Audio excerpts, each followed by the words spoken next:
उहाँकै सामुन्नेमा पिठ्यौँ फर्काएर 15 मिनट पनि नसुनिकन कता जानुहुन्छ कता जानु फर्केर आउनुहुन्न। त्यो भनेको यो व्यवस्थालाई अपमान गर्नु खोज्नु भएको हो कि के हो? म प्रश्न गर्न चाहन्छु। गणतन्त्र चाहिँदैन भन्नु खोज्नु भएको हो कि के हो? म प्रश्न गर्न चाहन्छु। कतै उहाँ राजावादी त हुनुहुन्न? म प्रश्न गर्न चाहन्छु। यदि राजावादी हुनुहुन्छ र राजतन्त्रको पक्षमा आउनुहुन्छ भने हाम्रो राजा हाम्रो आफ्नै छ, हामी यलम्बरको सन्तान, हामी पनि एउटा राजा खडा हामी राजा हो। यदि त्यसो होइन भने मनाउनुपर्छ भन्ने सबैभन्दा पहिलो कर्तव्य भनेको प्रधानमन्त्रीको कर्तव्य हो। प्रधानमन्त्रीले नै मान्नुहुन्न भने हामीले किन मान्ने? यदि त्यसरी कसैले यो विधि नमान्ने हो भने भोलि राज्य रहला। त्यसो भएको कारणले गर्दाखेरि हुन त उहाँ केही पनि सुन्नुहुन्न। हुन त कानमा समस्या छ या मुखमा समस्या छ त्यो मलाई थाहा छैन। अलिअलि हामी त साथी पनि हो, भेटघाट हुँदा त बोल्नुहुन्छ जस्तो लाग्छ। तर सदनमा उहाँको भोलि कस्तो छ भनेर उहाँले अहिलेसम्म उहाँको बक्के फुट्ने भन्छ कि नानीहरूको पनि उहाँको बक्के फुटेको छैन होइन। अचम्म लाग्छ प्रधानमन्त्रीज्यूको सदन है। थुप्रै हजारौं लाखौं त होइन हजारौं शहीदहरू छन्। जनआन्दोलनको शहीद, जनयुद्धका शहीद, जेएनजीका शहीद, विभिन्न नाममा भइरहने शहीद, ती सम्पूर्ण शहीदहरूलाई उहाँले नमाने पनि उहाँ बसिराख्नु भएको कुर्सी दिलाउने जेएनजीको आन्दोलनको जेएनजी शहीदहरूलाई सम्झेर आर्थिक श्रद्धाञ्जली यति मात्रै भन्दाखेरि पनि नेपाली जनताले ताली बजाउने हो कि होइन? तर त्यो सदनमा आएर बोल्दै नबोल्नु भनेको चाहिँ के हो त भन्दाखेरि यो लोकतन्त्रलाई नै नमानेको हो कि, सदनलाई नै नमानेको हो कि, है यो व्यवस्थालाई नै नमानेको हो कि? प्रश्न गर्न चाहन्छु।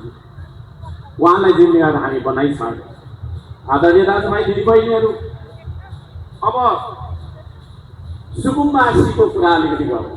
यहाँ हामी सबैजना उपस्थित भएको मध्ये मलाई लाग्छ आधी जति मान्छे चाहिँ सायद यहाँ उपस्थित भएकोमा पनि अव्यवस्थित बसोबासी छौँ होला।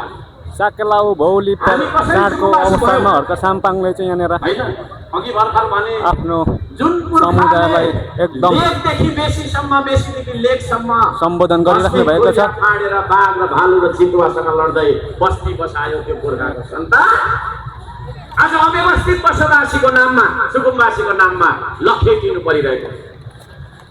कतै आदिवासीलाई खेदाउने नीति त होइन यो? म प्रश्न गर्न चाहन्छु। यदि त्यो खालको नीति हो भने खबरदार हामी प्रतिकारमा उत्रनुपर्छ।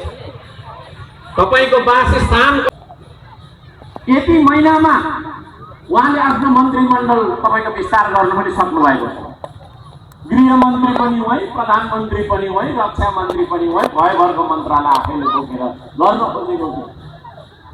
राज्य व्यवस्था समितिको बैठक बस्न सक्दैन किनभने कि त प्रधानमन्त्री आउनुपर्छ कि त के अरे तपाईँको गृहमन्त्री आउनुपर्छ।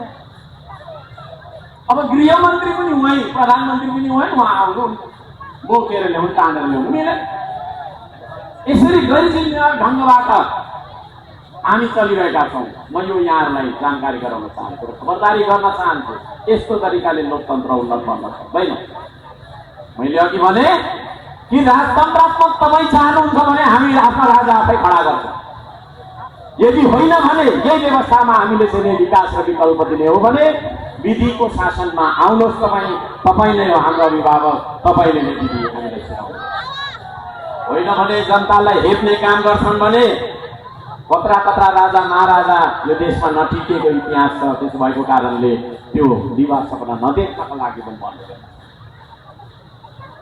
संस्कृतिको नाममा हामीले थुप्रै कुरा गर्न चाहेका थियौँ।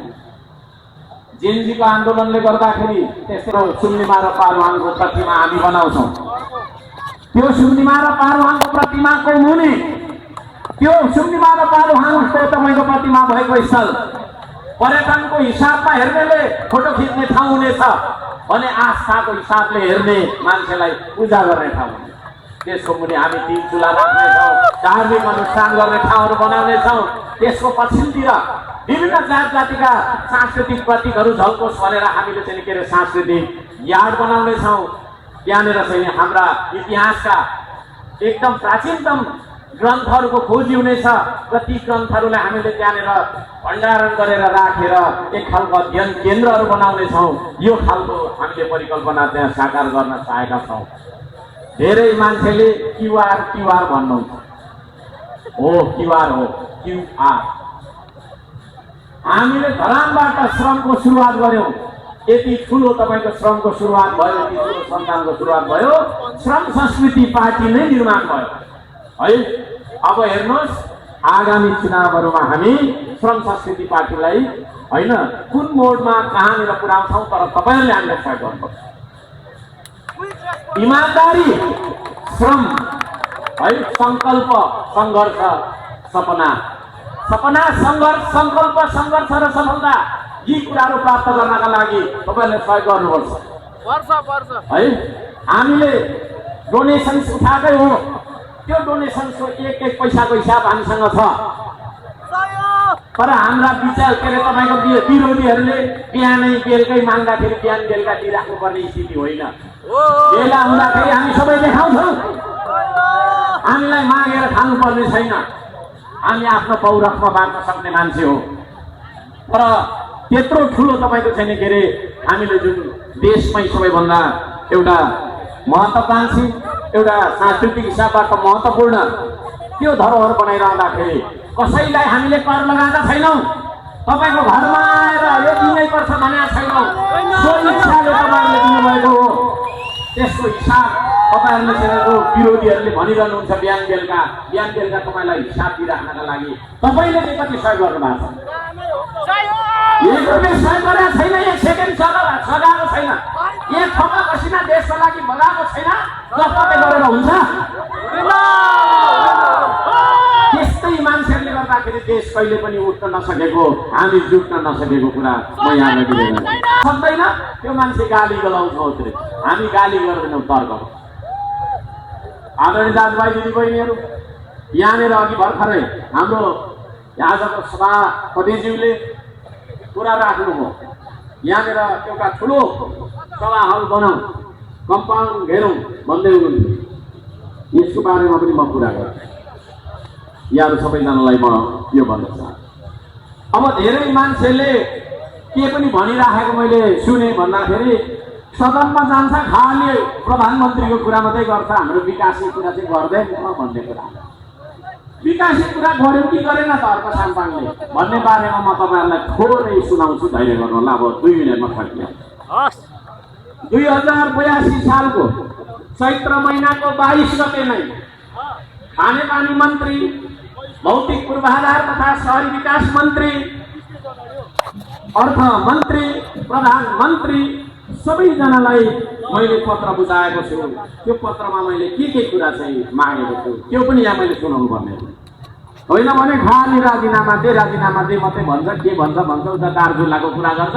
हाम्रो क्षेत्रमा त कुरै गर्नु छोड्यो भनेर आरोप लगाइराख्नु भएको छ।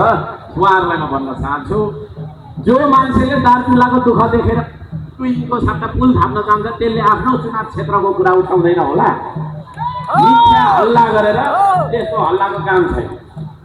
यहाँहरू सबैजनालाई म भन्न चाहन्छु, सबैभन्दा तपाईँको छैन के अरे ठुलो एजेन्डै मेरो के थियो, सप्तकोशीबाट पानी ल्याउनु। यो विषयमा उहाँहरूले एडिबीको ऋण ल्याउँ भन्दै हुनुहुन्थ्यो।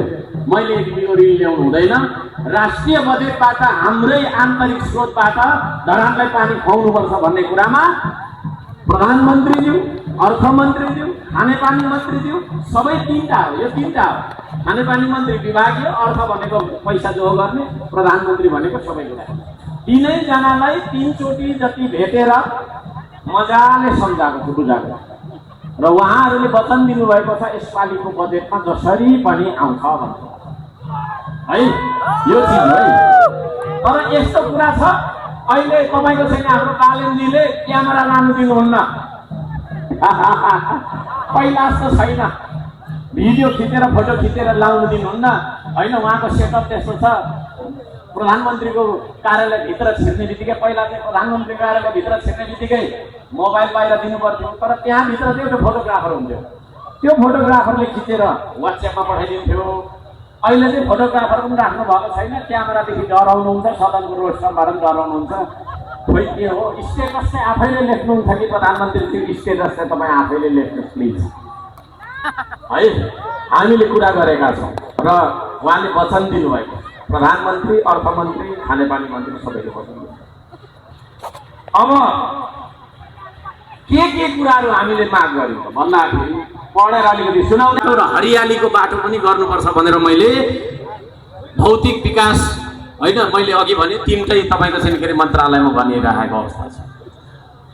धरानदेखि भलुवा चौरी जाने बाटो त्यही उताको भइहाल्यो होइन, गोरा क्षेत्र नगर के अरे सम्पूर्णमा सेवा नमस्कार। गोरा क्षेत्र यो चाहिँ नगरपालिका पार्टीको पर्ने सूर्यकुण्ड जाने बाटो कुनै पार्टीको त्यो पनि बनाउनु पर्छ भनेर लिस्टमा मैले लगाएको छु। महान चाड उभौलीको अवसरमा यो धरानको त्यसैगरी धरान 4 को धरान 17 जीवन रेखाको रूपमा रहेको देवीगाउँ हुँदै दानाबारी जाने बाटो, किरातीहरूको महान चाड बिग्रेको थोत्रे बाटो, त्यो बाटोको लागि पनि मैले यहाँनिर सम्बोधन गर्नु भइरहेको छ।